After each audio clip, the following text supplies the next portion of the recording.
Hello everybody, Justin with Lucky8 Off-Road, and today I'm going to show you our cool new mount.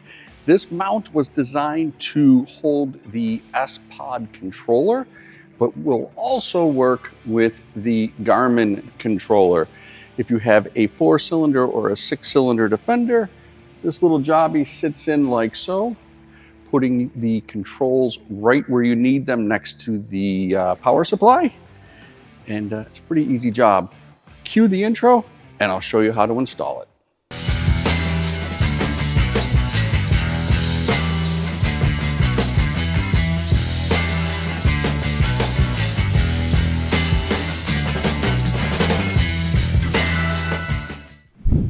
All right, for this video, I'm going to use the Garmin. If you have the Spod, it just bolts directly to these holes. The reason I'm using the Garmin is we did not make holes for it yet. Newer generations will probably have holes in it. But if you have a Garmin or basically any other device you want to bolt to this, you're going to need to drill holes. So we'll open up the Garmin like so. And we can see where all the wires come in. I'm going to just set it right here about the middle. I'm going to mark it, drill some holes, and then we'll move into the engine bay. Okay, once you've got your device bolted to the bracket, you're going to want to pull off this little plastic trim. There's 4 T30s right here and 4 little pop pins. We all got a popper tool by now, I'm sure. We'll get those out and then I'll show you how it mounts.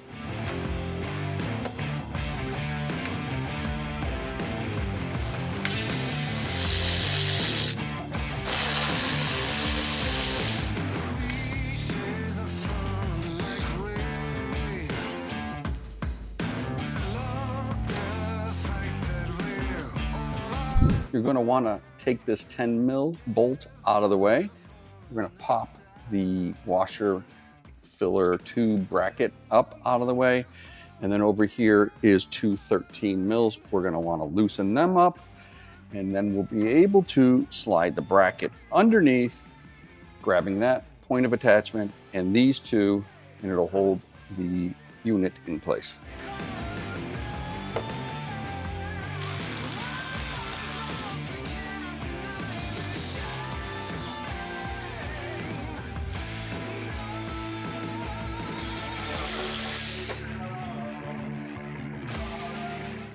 With everything where you want it, slide your little washer bottle clip back in place. You should be good to go. If this makes you nuts, you can trim it, but it will close and lean against the bracket. Get our bolts in the upper strut mount. And then our bolt in here. Make sure it's exactly where you need it. Gently tighten everything down, especially here in the strut mount. It is aluminum, do not cross thread. Once that's in, we'll wrap this video up.